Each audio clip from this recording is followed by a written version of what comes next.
الحمد لله رب العالمين، والصلاة والسلام على رسوله محمد وعلى آله وأصحابه ومن تبعهم بإحسان إلى يوم الدين. قال الله تبارك وتعالى في القرآن العظيم: فأعوذ بالله من الشيطان الرجيم. والسابقون الأولون من المهاجرين والأنصار والذين اتبعوهم بإحسان رضي الله عنهم ورضوا عنه. الآية. صدق الله العظیم. خدمت همه عزیزان و بزرگواران و علاقمندان برنامه الگوهای هدایت، السلام علیکم و رحمت الله تعالی و برکاته. در جلسه گذشته پیرامون ملازمت و یا مصاحبت و یا همراهی سیدنا عثمان بن عفان با نبی اکرم صلی الله علیه و سلم اشارات نمودیم. یعنی حضور سیدنا عثمان در غزوات در کنار رسول اکرم صلی الله علیه و سلم. حالا پیرامون زندگی اجتماعی عثمان بن عفان، جایگاه سیدنا عثمان در اجتماع، چی قبل از اسلام و چی بعد از اسلام، و اینکه اگر فرصت شد پیرامون فضائل سیدنا عثمان بن عفان در این برنامه اشاره خواهیم نمود. سیدنا عثمان رضی الله عنه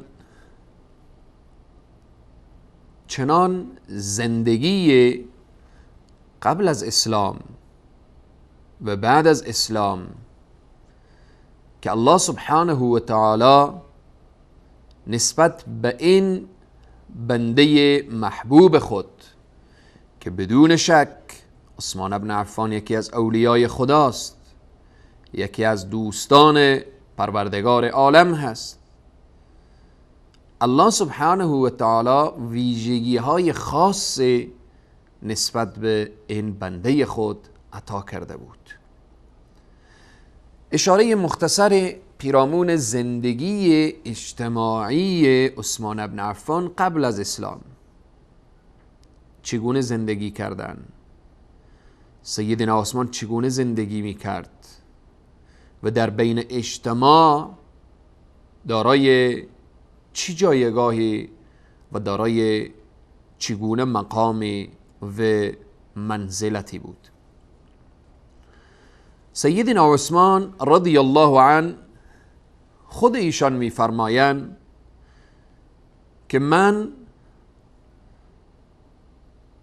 در دوران جاهلیت که مسئله شراب و مسئله زنا و مسائلی که جامعه به سمت و سوی نابودی میکشاند، میفرمایند فطرتا من از اینها خوشم نمی آمد. اشاره میکنن ولا زنیت فی الجاهلیت ولا فی الاسلام. در جاهلیت زنا نکردم و در اسلام به طریق اولا، چون قضیه ایمان باز مطرح میشه. در جاهلیت فطرتم مرا از زنا باز می داشت، وقتی مسلمان شدم ایمان من و اسلام من مرا اجازه نمیداد. سبحان الله. سیدنا عثمان قبل از اسلام در جامعه زندگی می کرد که در آن جامعه قضیه زنا خیلی عادی بود. در آن جامعه مسئله زنا از قضایای پیش پا افتاده قرار گرفته بود. سیدنا عثمان بن عفان میفرمایند که من زنا نکردم در جاهلیت و نه هم در اسلام. همچنین پیرامون سیدنا عثمان وقتی که گفته میشه در تاریخ وقتی میخوانیم آماده کان عثمان فی ایام الجاهلیه، بود سیدنا عثمان در جاهلیت من افضل الناس فی قومه. الله اکبر. سیدنا عثمان رضی الله عنه افضل ترین مردمان در بین قوم خود بود. در دوران جاهلیت در بین عرب و در بین قوم سیدنا عثمان وقتی کسی میخواست که اظهار بکنه که من تو را دوست دارم چی میگفت؟ چون این جایگاه سیدنا عثمان قبل از اسلام، جایگاه سیدنا عثمان در اجتماع، جایگاه سیدنا عثمان در بین مردم، جایگاه سیدنا عثمان در بین قوم و منطقه و اینها، چی میگفت؟ چی اشاره میکرد؟ وقتی که میگفت من تو را دوست دارم، یعنی این نشان دهنده حب قریش به سیدنا عثمان ابن عفان. میگفت احبک، دوست دارم تو را مثل که دوست داره قریش عثمان ابن عفان را. الله اکبر. وقتی میخواد اظهار بکنه که من تو را دوست دارم، یک پدر میخواست به فرزند خود بگه که من تو را دوست دارم، میگفت فرزندم متوجه باش چنان تو را دوست دارم مثل که قریش عثمان را دوست داره. وقتی مادری میخواست فرزند خود را بفهمانه من تو را دوست دارم، میگفت متوجه باش من چنان تو را دوست دارم که مثل محبتی که قریش به عثمان ابن عفان داره. سیدنا عثمان در بین جامعه که آن جامعه مسما به دوران جاهلیت، جامعه که غرق جهالت بود، در آن جامعه سیدنا عثمان چنین زندگی می کردن. در جای دیگر خود سیدنا عثمان می فرمایند ما شربت خمرا فی الجاهلیه ولا فی الاسلام. الله سبحانه وتعالی برای عثمان ابن عفان چنان عقل سلیم و سالم داده بود که فکر میکرد که من اگر این شراب را استفاده کنم و از این شراب بنوشم، سبحان الله، عقل مرا به هم میریزه، فکر مرا به هم میریزه، اندیشه مرا به هم میریزه. عقل که نعمت الهی است، من این را از دست میدهم، پس لب به شراب نزدم و شراب ننوشیدم در دوران جاهلیت. عثمان ابن عفان وقتی در جاهلیت زنا نکرد، وقتی شراب ننوشید، همه او را دوست دارن. محبوب قریش شده بود عثمان ابن عفان. و از جمله خصوصیاتی که عثمان ابن عفان حتی قبل از اسلام داشت، صفت سخاوتی که خداوند این صفت را برایش و این نعمت را برایش داده بود، برای بینوایان و مستضعفین دست خود را می گرفت. زندگی اجتماعی عثمان ابن عفان چنان زندگی داشت که الله سبحانه و تعالی نعمت وصلت با خاندان نبوت را الله نصیب عثمان ابن عفان می‌گرداند. هنگامی که سوره تبت یدا ابی لهب و تب نازل میشه، دو دختر نبی کریم صلی الله علیه و سلم، رقیه و ام کلثوم، اینها برای فرزندان ابو لهب داده شده بود. قبل از این که خلوت بشه، خلوت صحیح صورت بگیره، و قبل از این که دستان ناپاک فرزندان ابو لهب به جان پاکترین انسانهای روی زمین، رقیه و ام کلثوم، برسه، اینجا ابولهب و همسر ابولهب گفتند که دختران پیامبر را طلاق بدهید، رها کنید. این بود که فرزندان ابولهب دختران نبی کریم صلی الله علیه و سلم را طلاق دادن و اونها را ترک کردن و بالاخره این را ابولهب و همسر ابولهب برای خود فکر می کردن که رقیه و ام کلثوم وقتی از این خانه جدا بشن شاید که خاری، شاید که بالاخره مشکلات دامنگیر دختران نبی کریم صلی الله علیه و سلم بشه. وقتی ابولهب فرزندان ابولهب اینها را ترک بکنن شاید هیچ کس دیگر به سراغ اینها نیایه و بالاخره با اینها وصلت نکنه. سیدنا عثمان ابن عفان، جوان شجاع، جوان مؤمن، مسلمان، متقی، پرهیزگار، سرمایه‌دار، حسن و جمال سیدنا عثمان ابن عفان، همه خوبی ها و زیبایی ها را الله برای عثمان ابن عفان عطا کرده بود، سرمایه مادی و معنوی. عثمان ابن عفان با رقیه دختر نبی کریم صلی الله علیه و سلم ازدواج میکنه. بعد از این که حتی میبینیم جایگاه سیدنا عثمان در برنامه گذشته اشاره شد که رسول اکرم صلی الله علیه و سلم وقتی به بدر میرن، غزوه بدر صورت میگیره، سیدنا عثمان آمادگی میگیرن که من هم رکاب با رسول الله صلی الله علیه و سلم باشم. حضرت رقیه رضی الله عنها دختر نبی کریم صلی الله علیه و سلم و بستر بیماری افتاده هستند. رسول الله میفرمایند که ای عثمان تو در خدمت رقیه قرار داشته باش. رسول نازنین صلی الله علیه و سلم طرف بدر روان میشن که غزوه بدر در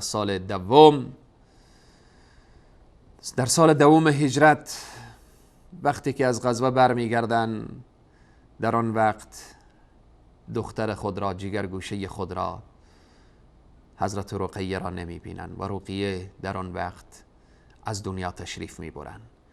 عثمان ابن عفان غمگین هست، محزون هست. رقیه هم از دنیا رفت و بدر هم نصیب عثمان نشد. خیلی محزون بود. رسول معظم اسلام صلی الله علیه و سلم وقتی غنایمی که از بدر به دست آمده بود فرمودن سهمیه عثمان را جدا کنید. عثمان جزء اهل بدر هست، جزء بدری ها هست.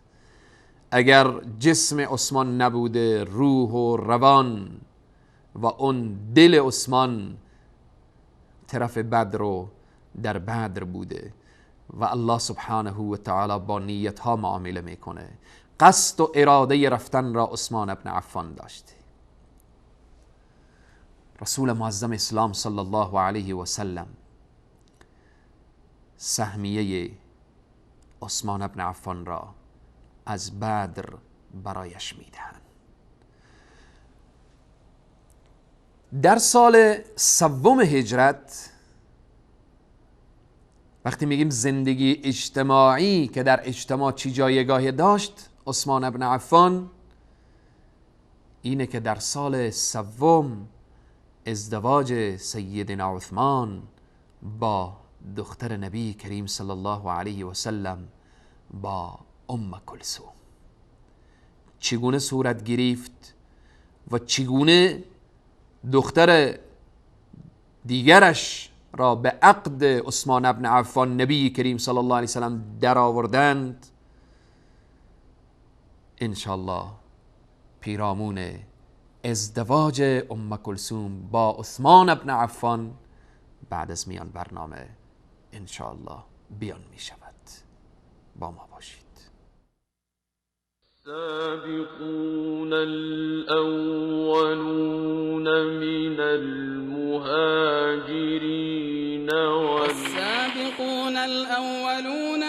المهاجرين والأنصار السابقون الأولون من المهاجرين والأنصار. الله از پیشگامان نخستین که همان مهاجرین و انصارند و کسانی که به نیکی از آنان پیروی نمایند راضی است و آنان نیز از الله خوشنودند و الله برایشان باغ‌هایی آماده کرده که از فرودست آن جوی بارها جاری است و جاودانه در آن خواهند ماند و این رستگاری بزرگ است. مجددا خدمت همه عزیزان السلام علیکم و رحمت الله و برکاته. ازدواج عثمان بن عفان با ام کلثوم دختر نبی کریم صلی الله علیه و سلم در سال سوم هجرت. رسول اکرم صلی الله علیه و سلم ببینید رقیه را به عقد عثمان در آورد، دختر خود را. حضرت رقیه از دنیا رفت، ام کلثوم را رسول معظم اسلام صلی الله علیه و سلم به عقد نکاح عثمان بن عفان در می آورد. حالا این ازدواج چگونه صورت گرفت و رسول معظم اسلام صلی الله علیه و سلم وقتی صدا میکنن ای عثمان بیا که من ام کلثوم را برایت میدهم، رسول معظم اسلام هم این را از پیش خود چنین ترتیب ندادن. سعید ابن مسیب روایت میکنه که سبحان الله سبحان الله، روایت میکنه که چون وقتی که رقیه فوت کرد، در همان وقت حفصه دختر سیدنا عمر رضی الله عنه شوهرش فوت کرده بود. از عثمان همسرش فوت کرده بود، از حفصه شوهرش فوت کرده بود. سیدنا عمر رضی الله عنه می آید نزد عثمان بن عفان که اگر دوست دارید و می خواهید من حفصه را به عقد تو در می آورم. عثمان بن عفان سکوت اختیار میکنه. وقتی سکوت اختیار میکنه، عثمان بن عفان چون قبلا از رسول صلی الله علیه وسلم شنیده بود که شاید حفصه جز ازواج مطهرات بشه، ام المؤمنین بشه، سیدنا عمر رضی الله عنه میایه به محضر نبی مکرم اسلام صلی الله علیه و سلم جریان میگه یا رسول الله، من رفتم به عثمان چنین گفتم و عثمان سکوت کرد. رسول معظم اسلام میفرمایند هل لك فی خیر من ذلك، هل لك فی خیر من ذلك، آیا برای تو من بهترتر از این پیشنهادی که کردی بیان نکنم؟ برای حفصه شوهر بهتر از عثمان پیدا میشه و برای عثمان هم همسر بهتر از حفصه پیدا میشه. سبحان الله، خیلی مهمه. سیدنا عمر تعجب میکنه چگونه حرفی، و اینه که رسول معظم اسلام اشاره میکنن که حفصه جز ازواج مطهرات میشه و ام کلثوم همسر عثمان ابن عفان قرار میگیره. سبحان الله، وقتی که میخوانیم و ما ینطق عن الهوى ان هو الا وحی یوحى، پیامبر از پیش خود چیزی نمیگه مگر اینکه با پیامبر اسلام وحی میشه. ابو هریره رضی الله عنه نقل میکنه، میگه روزی پیامبر اکرم صلی الله علیه و سلم به دروازه مسجد استاده بودن و عثمان ابن عفان، عثمان را صدا کردن، عثمان بیا. و بعد فرمودن یا عثمان هذا جبرائیل اخبرنی، جبرائیل آمد و مرا خبر داد ان الله قد زوجك ام کلثوم بمثل صداق رقیه. سبحان الله، الله اکبر. جبرائیل آمد و گفت که ام کلثوم با همان مهریه‌ای که رقیه را گرفته بود، ام کلثوم همسر عثمان ابن عفان هست. سبحان الله، جایگاه عثمان، فضائل عثمان به نزد خدا و پیامبر. جبرائیل می آیه پیرامون ازدواج عثمان ابن عفان حرف می زنه. همسر عثمان ابن عفان را جبرائیل می آیه انتخاب میکنه.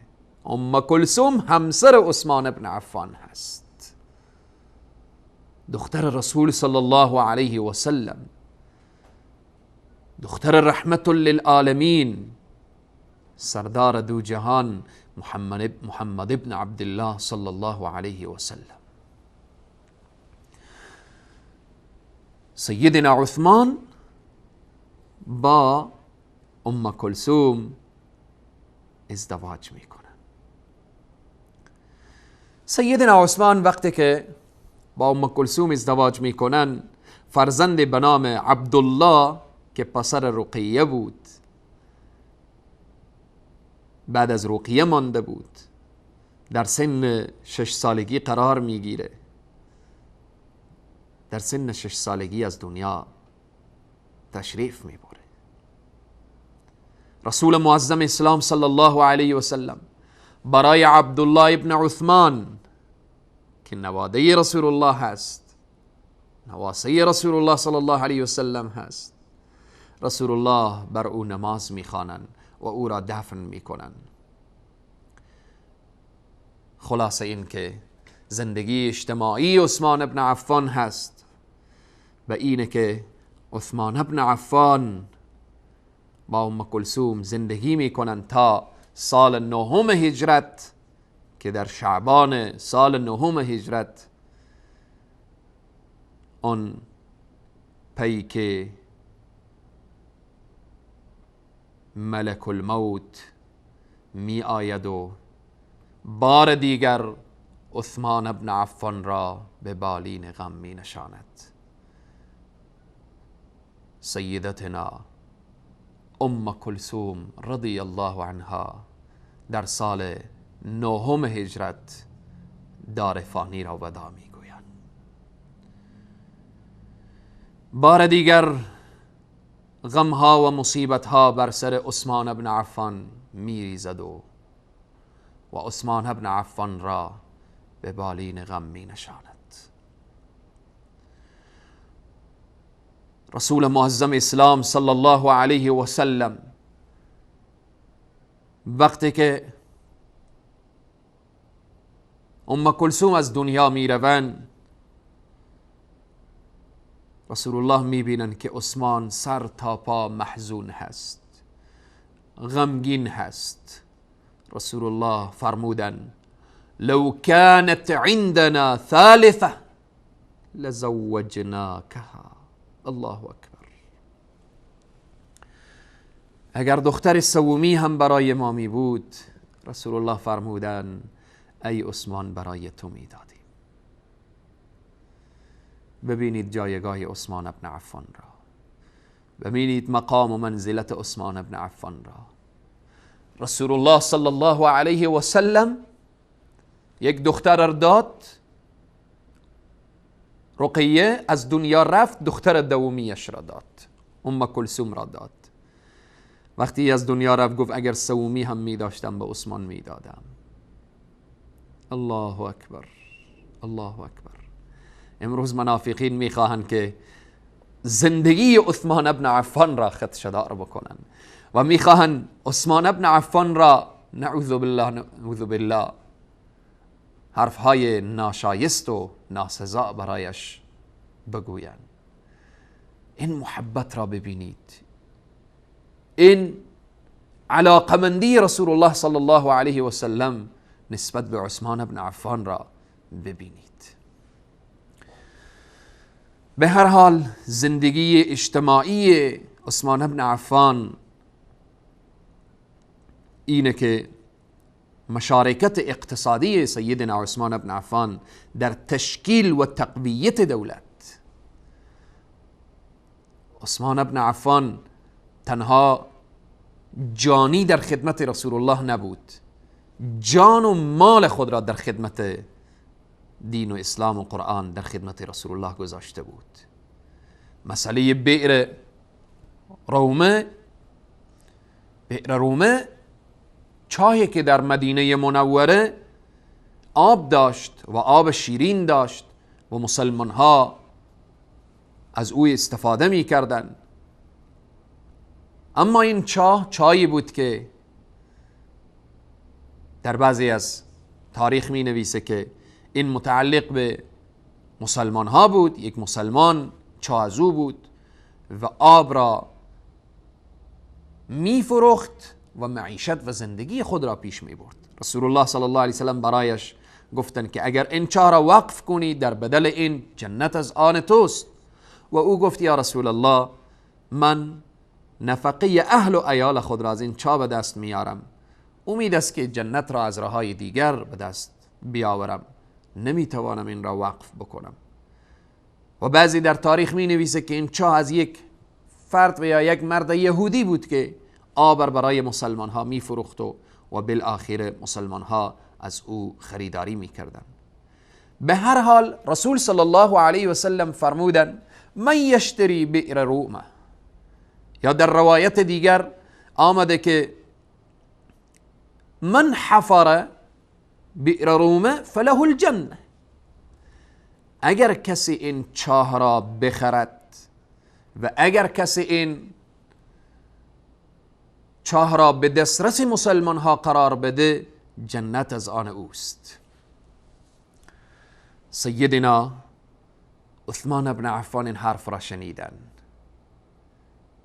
رفتن این چاه را خریداری کردن و آوردن به محضر نبی کریم صلی الله علیه وسلم. قواله اش را به اصطلاح همون خطش را و همون اسنادش را گذاشتن. یا رسول الله این چاه وقف مسلمان هاست، وقف راه اسلام هست، مسلمان ها از این بنوشن و این چاه در راه الله سبحانه و تعالی. و رسول صلی الله علیه و سلم برای عثمان ابن عفان بشارت جنت را در قبال این عمل خیری که انجام دادن بشارت دادن. زندگی اجتماعی سیدنا عثمان ابن عفان، اگر ما صفات عثمان ابن عفان، فضائل عثمان ابن عفان را دقیق نگاه بکنیم، عثمان ابن عفان جان خود را، مال خود را، زندگی خود را، همه را وقف راه دین و اسلام و قرآن کرده بود. عثمان شدن نمیگیم که سخته، عثمان شدن محال هست، ناممکن هست. کسی که الله سبحانه و تعالی جبرائیل روان بکنه که ای محمد ام کلثوم را با اون مهریه‌ای که رقیه را داده بودی با اون مهریه به عقد عثمان در بیار. فضائل سیدنا عثمان، گفتیم که در این برنامه از فضائل هم اشاره کنیم، اما وقت برنامه رو به پایان رسید و فضائل عثمان ابن عفان ماند. انشاءالله فضائل عثمان ابن عفان و همچنین پیرامون زندگی سیدنا عثمان ابن عفان در دوران خلافت سیدنا ابوبکر صدیق، در دوران خلافت سیدنا عمر چگونه بود، انشاءالله به برنامه بعد پیرامون این شخصیت، فضائل این مرد خدا، فضائل این شخصیتی که انشاءالله وقت فضائلش گفته بشه بیشتر و بیشترتر جایگاه عثمان را متوجه می شوید. هدف از این داستان، هدف از این تاریخ، هدف از سیره این بزرگان دین چیست؟ اینه که ما باید زندگی اینها را سرمشق برای زندگی خود بسازیم. اینها چگونه رضایت الله را به دست آوردن، ما همان راه را